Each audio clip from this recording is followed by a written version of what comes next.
do Senhor.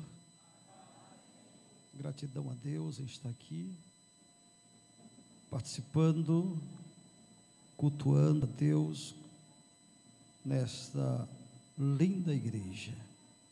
Parabéns, pastor Hilton, também rever nosso pastor, nosso amigo, parceiro da obra missionária, homem que tem missões no coração.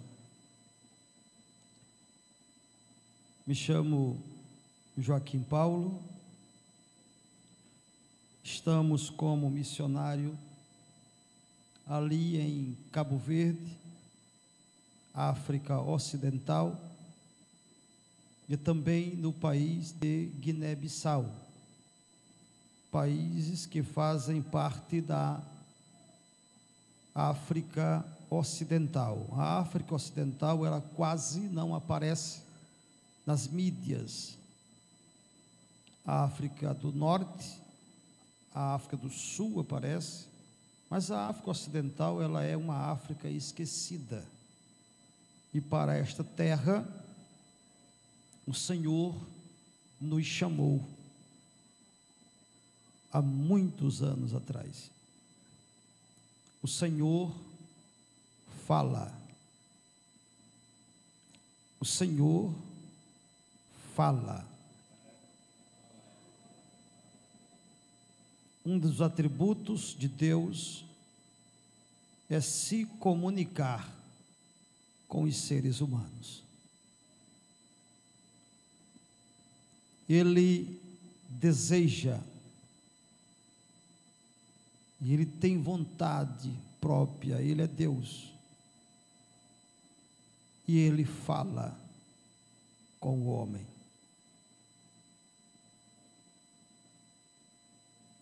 Deus,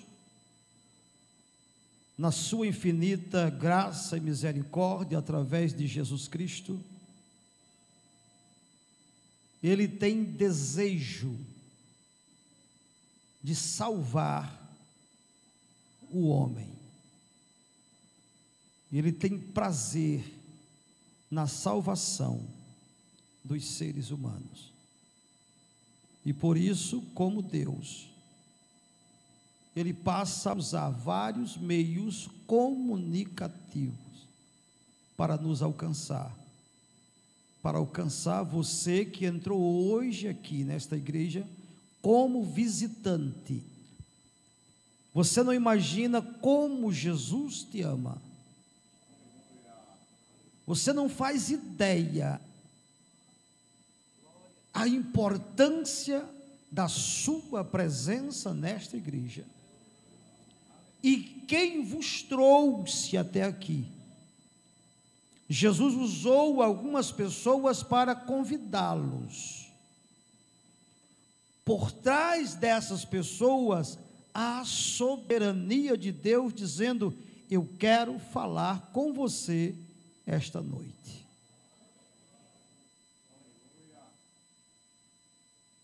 Baseado, querido, nessa voz de Deus, nessa vontade de salvar o mundo, Deus ama o mundo de tal maneira que a primeira oferta missionária foi dada à igreja, Jesus Cristo. Dessa oferta nasce a igreja, Jesus. De Jesus, igreja já estabelecida, nascida, após, chega as missões, os transculturais, o mundo. E aí fui convocado por ele em 1999 para esta terra, para este país. Cabo Verde é um país pequeno, jovem, é uma ilha no meio do oceano, que tem, a ilha que eu moro tem 198 mil pessoas. Tem algumas dificuldades, por exemplo, para 198 mil pessoas nós temos um hospital. Não é tão fácil. Nós temos algumas dificuldades de abandonos de crianças. Os filhos, eles são literalmente largados abandonados, os pais assim acreditam que eles crescem mais fortes sem a presença deles, e muitos, infelizmente, não sobrevivem. As missões, nós olhamos para as pessoas e enxergamos a alma deles, a angústia, o sofrimento e o desejo de salvação. Em Cabo Verde, nós auxiliamos, quando falamos nós, é que esta igreja, Assembleia de Deus em Macau, ela faz parte dessa história, desta luta de resgate e de investimento social naquele país. A Assembleia de Deus em Macau, através da sua oferta, das suas orações, do nosso pastor aqui, nós temos uma escola de música, com violinos, com teclados, violão e bateria.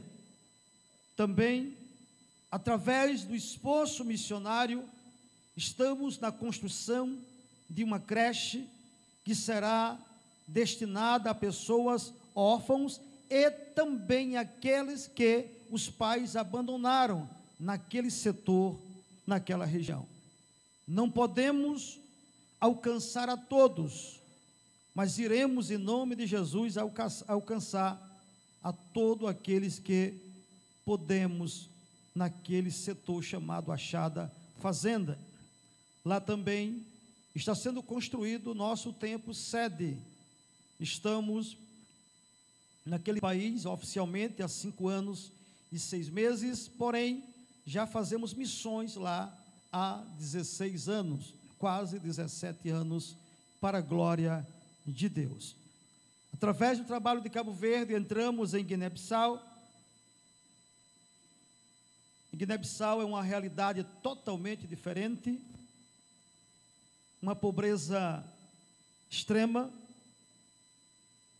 muitos cultos, as lágrimas não dá para controlar. Cada dia temos realidades, temos um filme diferente da vida real para assistir. E aqui, aproveitando, já peço oração pelas mulheres guinenses, onde as tribos guinenses não tratam a mulher como um só corpo. Eles não reconhecem a mulher como metade do homem, como um presente de Deus a um homem. A mulher simplesmente são um objeto do trabalho masculino, aonde o homem pode casar ou apossar-se de quantas mulheres ele quiser. As tribos, é comum ver pessoas com 10 e até mais mulheres para trabalhar na agricultura para eles. E não existe o direito sequer dela se apaixonar e escolher o seu próprio esposo. É os pais ou o próprio dono, como eles chamam, é quem escolhe a pessoa, independente da idade. Travamos uma guerra, pastor Hilton, naquela terra, para tentar sustentar algumas pessoas. Em virtude disso, temos na base missionária 12 jovens que residem com a gente, trabalham na obra lá, e das moças que vivem na base, todas foram oferecidas ou escolhidas a casamentos dessa natureza, e por serem crentes, não aceitaram e foram banidas das tribos, sem direito de retornar para ver sua família. Se a família quiser ver, tem que ir até onde ela está, mas não podem retornar ao local onde nasceu. As crianças, elas não podem estudar até os 10 anos de idade para poder desenvolver o espiritismo. Mas Deus é maravilhoso.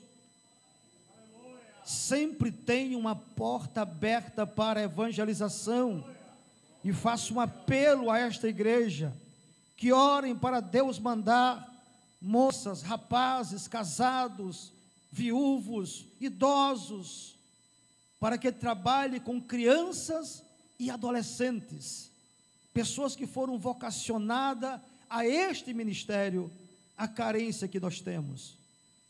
Eles caminham até 24 quilômetros por dia para ir a uma escola e retornar a pé.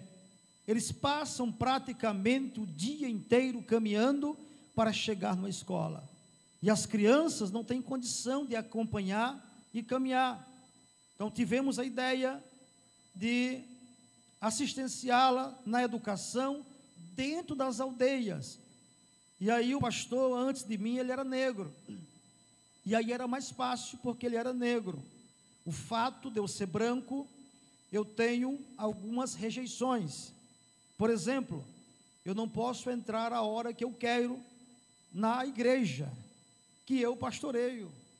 Eu preciso de permissão do líder da tribo para poder eu realizar um culto ao Senhor.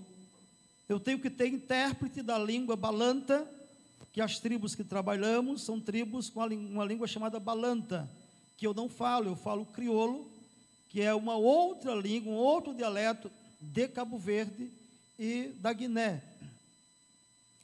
E para a glória de Deus, já 2 líderes de tribos permitiram o acesso da igreja e usar a igreja para alfabetizar aquelas crianças para a glória de Deus.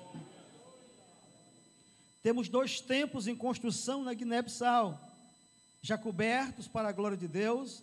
Tem um muito grande e funciona como escola, e o gesso, quando alcançamos na rua, é o nosso giz ainda, e às vezes usamos o próprio chão para escrever, porque não tem como, não há a facilidade que temos aqui.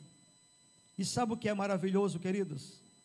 Tem muito mais de 100 crianças sentadas, caladinhas, aprendendo a ler e escrever. Pedimos oração também. Desculpe, queridos.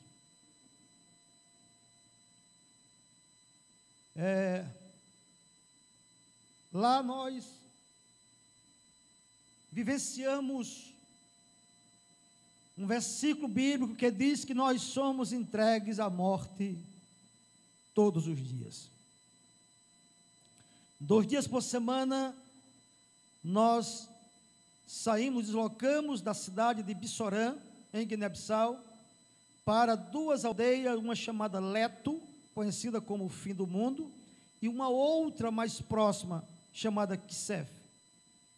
Existe uma lei na Guiné, que se os muçulmanos construírem uma mesquita em qualquer aldeia, nós não podemos entrar, evangelizar, ou passar, pernoitar, somos proibidos.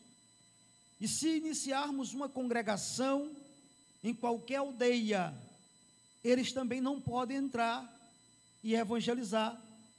Então nós temos uma guerra para poder alcançar mais tribos e mais construções, ainda que a gente não conclua a construção, mas temos que levantar e cobrir.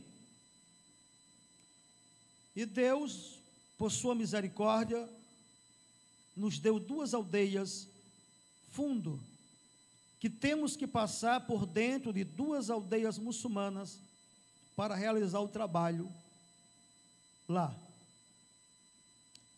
Eles já pedem as cidades ou aldeias mais perto da capital para que a gente não atravesse pelas aldeias dele. Mas Deus atravessou primeiro e salvou vidas nessas aldeias através do departamento de jovens. Contamos na Guiné hoje com mais de 80 jovens na igreja. Desses 80 jovens, foram batizados 43 no último batismo, só jovem, nenhum casado, só jovens. Eles vão para as aldeias, queridos, você se apaixona pela forma deles evangelizarem. Lá, eles não querem carro, porque não tem. Eles não usam carro, porque não tem. Não usam moto, porque não tem. Eles saem com as roupas tribais, como se fosse um lençol de lado, com a Bíblia na mão, ou em uma sacola, que chamam de olhado, cantando e correndo até a aldeia, correndo literalmente. Eles não param. E onde eles passam, 4, 5 jovens cantando na cidade, passando na cidade, eles vão evangelizando com aquelas músicas, com aqueles ritmos, e Deus tem salvado pessoas de uma maneira gloriosa. Aleluia. Para atravessar as aldeias, queridos, o desafio é que, quando passamos, está tudo bem, é de dia. Quando retornamos, é mais ou menos 10 horas, 11 horas da noite, às vezes, quando temos dificuldade com o transporte, com o carro, até mais. Quando a gente retorna, eles ficam à beira da estrada, com tacapes, que é um pedaço de pau com ferro, com facão, como uma forma de intimidar o nosso retorno à noite. Um ataque muçulmano ali é questão de tempo. Quando a gente sai às aldeias 2 vezes semanais, deixamos o passaporte em casa, deixamos o número de telefone, eu já deixei até do pastor Hilton, lá, uma forma de comunicação, se acontecer alguma coisa conosco na viagem. Oramos ao sair, agradecemos na chegada, e muitas vezes, muitas vezes, não jantamos no retorno, porque não há como. Na Guiné nós temos 2 horas de energia elétrica por dia, de 6 às 8 da noite. Nós temos 8 horas de internet por dia, fiscalizada pelo governo. Não podemos postar tudo, não podemos fazer tudo. E sabe o que acontece, queridos? O nosso tempo e a nossa diversão é orar e cantar. Se reúne na escuridão e começamos a cantar e glorificar a Deus. A nossa diversão não é o WhatsApp, não é redes sociais, é a presença de Jesus todos os dias. Aleluia, aleluia. Então, queridos, esse é um pouco do relato da Guiné, um relato de Cabo Verde, onde vivemos e trabalhamos, e aonde a oferta missionária de vocês chegam. Vocês não imaginam as orações, a quão cobertura de oração está esta igreja. Eu tenho vídeos da mocidade chorando e orando e agradecendo as igrejas brasileiras por ofertarem no projeto Missão Humanitária, que é a Assembleia de Deus, lá em Cabo Verde, em Guiné-Bissau. Esta igreja, ela é grande, e quando oramos, nós oramos assim: Senhor, fala com os teus filhos no Brasil, fala com os teus filhos, Senhor, convence ele, fala para ele, revela-se para ele, aleluia, que eles podem fazer muito, doando tão pouco para a obra missionária. Às vezes, você entende que uma oferta é muito pouco, queridos. O pouco da sua oferta é uma oferta praticamente milionária para nós lá, porque tem dias que não têm. Vivem os guinenses literalmente à base de arroz. São um prato de arroz para 6, 7 pessoas.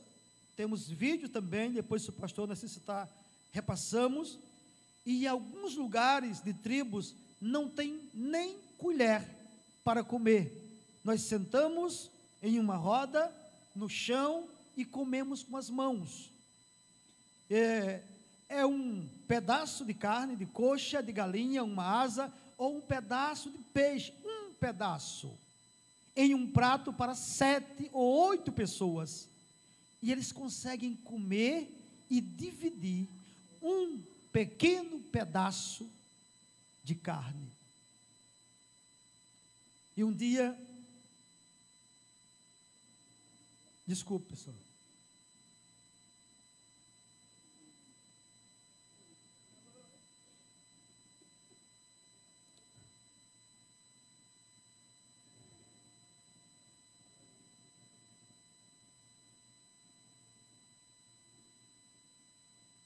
Um dia eles me fizeram uma surpresa grande.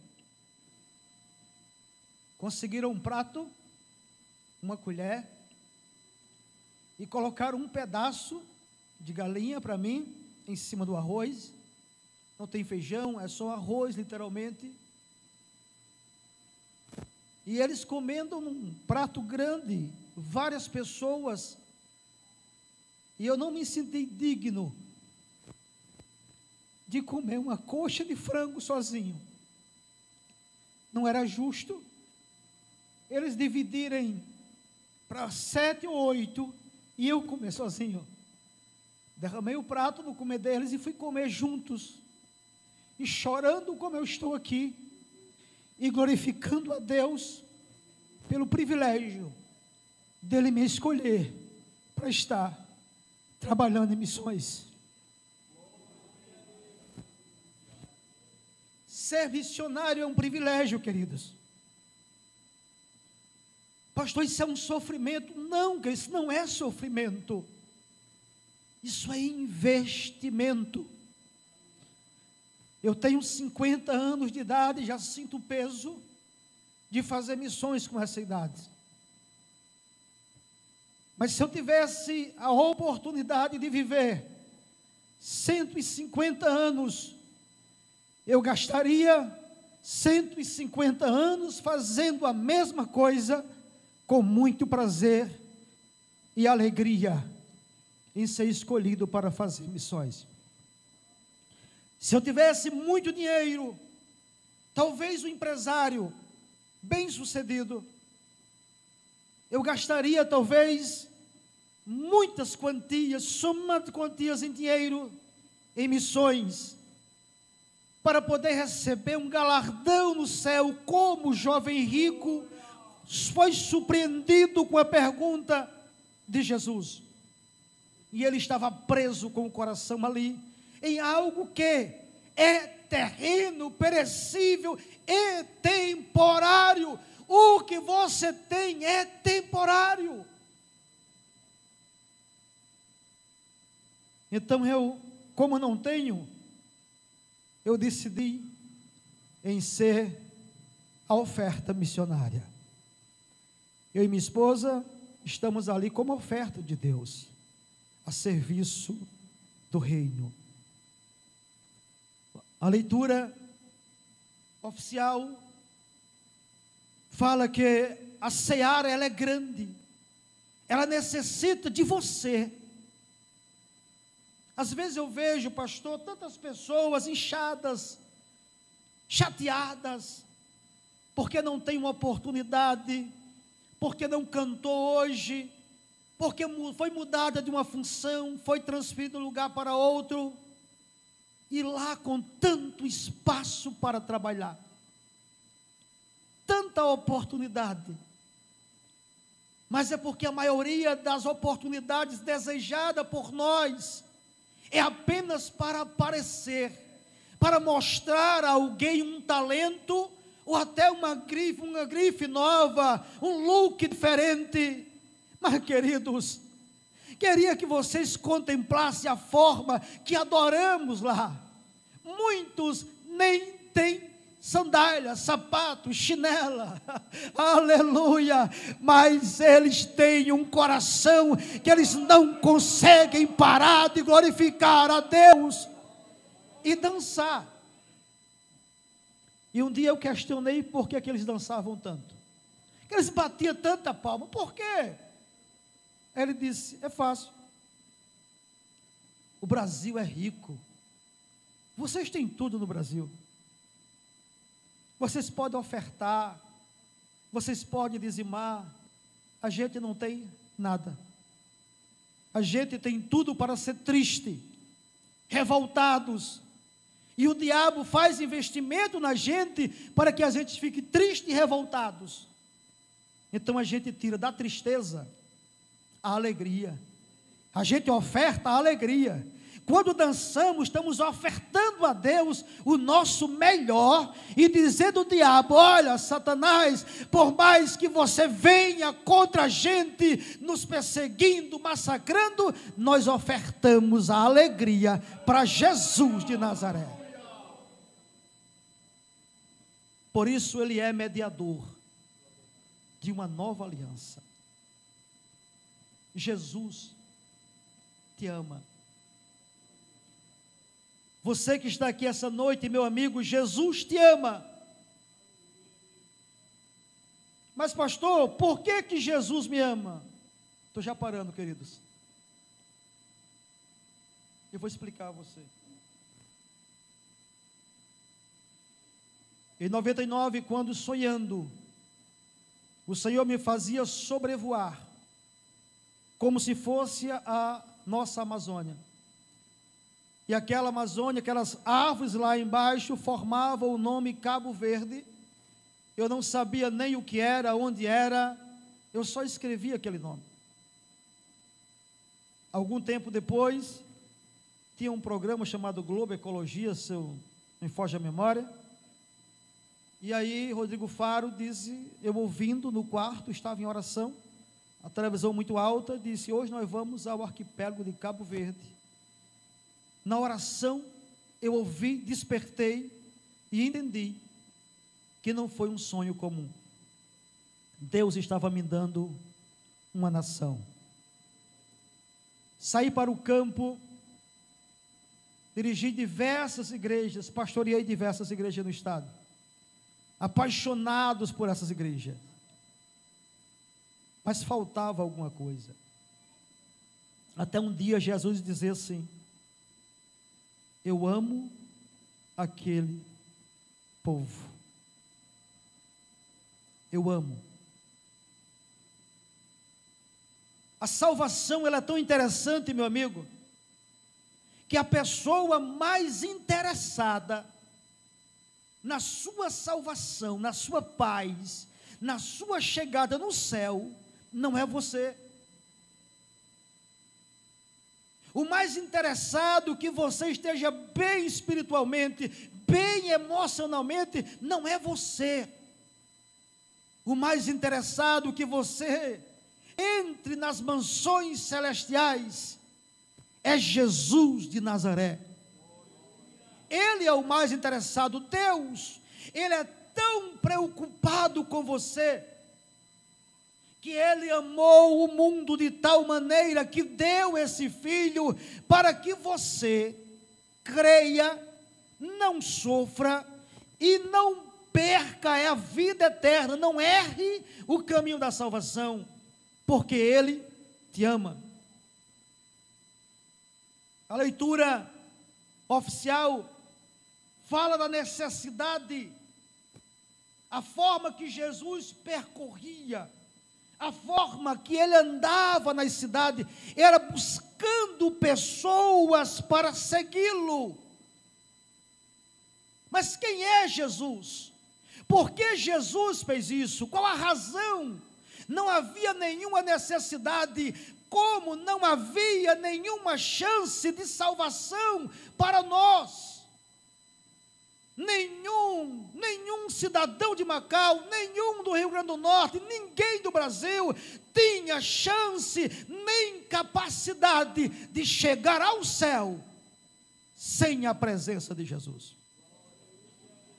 A salvação era restrita a um povo, a uma nação, chamado nação de Israel.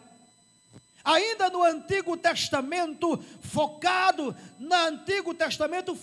apenas na herança que seria distribuída a um povo escolhido de Deus para serem salvos. E quando eu falo de Novo Testamento, eu falo aqui de um documento. O testamento é um documento autêntico em cartório, aonde aquele líder, aquele pai, aquela pessoa diz para quem vai a sua herança e os seus bens. Quando? Pós a morte, como está escrito lá em Hebreus capítulo 9. Só que a salvação era necessário se cumprir um ritual de uma lei, o cumprimento de alguns dos mandamentos, e que seriam invioláveis. Se alguém transgredisse algum, aí já foi. Mas sabe o que aconteceu? João disse: eu chorava muito, porque ninguém era digno de abrir o livro, nem desatar os selos, nem sequer de olhar para ele. Mas Jesus disse assim: eu venci. Quando Jesus oferece a si mesmo e decide descer para ser mediador de uma nova aliança, de um novo testamento, no meu sangue, como é dito na Santa Ceia, nesse momento, Jesus decide vir à terra por amor a você, a mim, e disse: eu amo, eu quero você morando comigo no céu. Havia um empreendimento no céu, separado. Aí ele disse: não se turbe o vosso coração, credes em Deus, mas credes também em mim. Na casa do meu pai há muitas moradas. Se não fosse assim, eu não vos teria dito, mas eu vou vos preparar lugar, para que onde eu estiver, eu quero levar vocês para morar perto de mim. Fácil, sim, mas o que é preciso, Jesus? Para morar no céu, é fácil, muito fácil. Mateus capítulo 10, versículo 32. Aquele que me confessar diante dos homens, eu confessarei diante do meu Pai que está no céu. A Bíblia diz que ele veio para o que era seus, os seus não, mas todos aqueles que receberam, entre nós aqui, aí veio para nós, todos aqueles que receberam o direito, a legalidade de ser chamado filho de, a herança para os filhos. Jesus disse: olha, você não tinha capacidade nenhuma de estar aqui, você era escravo lá no mundo, mas agora, após sua decisão, após você me confessar como o seu Pai, o seu Salvador, você tem direito à herança eterna, tem casa preparada, tem céu preparado. A salvação é um direito dos filhos.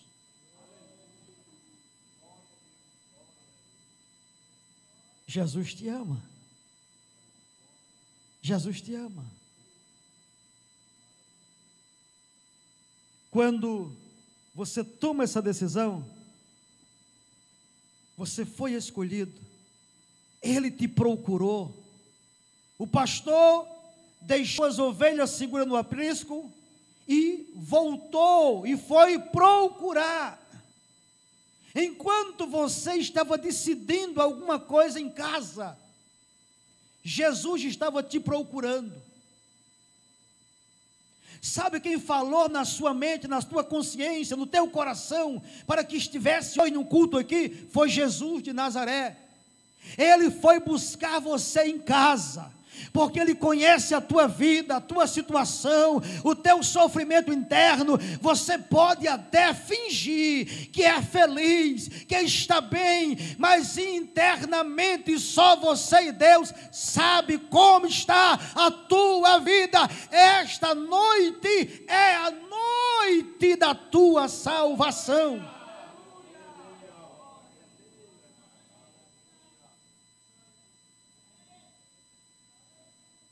Alguns até fingem estar alegre. Alguns até desviam-se dessa casa, ou distanciam dessa casa, e conseguem novos amigos. E para eles se alegrarem, precisam de algumas companhias, para poder dar alguns sorrisos. Ele até fingir que está ambientado, que já pertence a esse novo grupo de pessoas que você sabe que você nunca vai pertencer. Enquanto você tenta se segurar no mundo, o Espírito Santo lhe procura e diz que esse lugar, ele não é o teu, que o seu lugar é esta casa, e que Jesus está te chamando e te procurando.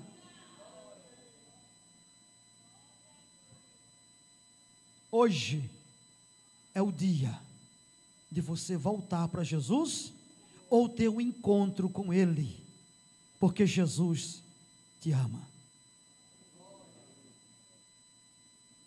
Que Deus venha falar o vosso coração ou continuar falando. E você pode... Eu quero saber se tem uma pessoa para aceitar Jesus hoje. Uma pessoa para Jesus hoje, que queira fazer parte desta família e ter direito à herança eterna.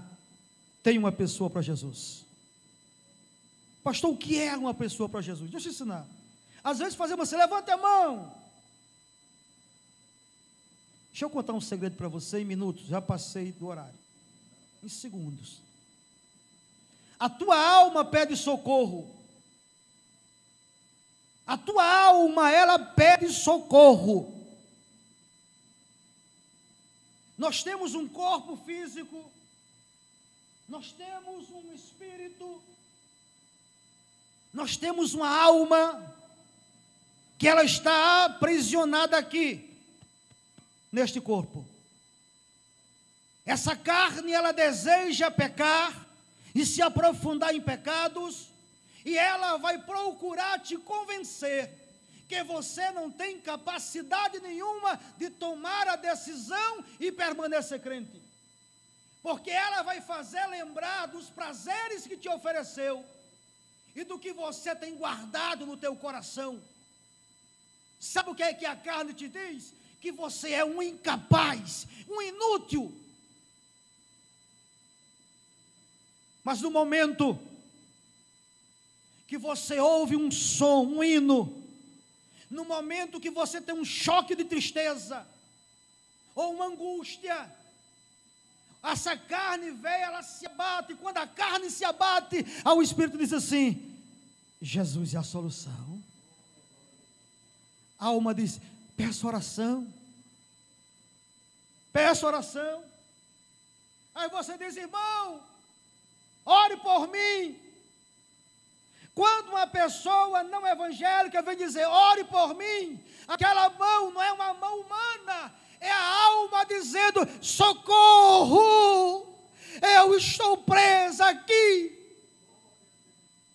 liberta-me. Quando chegamos a um culto, há uma pressão para que essa decisão não ocorra, mas a alma está aí dizendo, toma a decisão, toma a decisão, toma a decisão. Esta noite você pode vencer a barreira e tudo pode ser diferente a partir de agora. Eu vou perguntar mais uma vez: onde está a primeira pessoa que quer aceitar Jesus?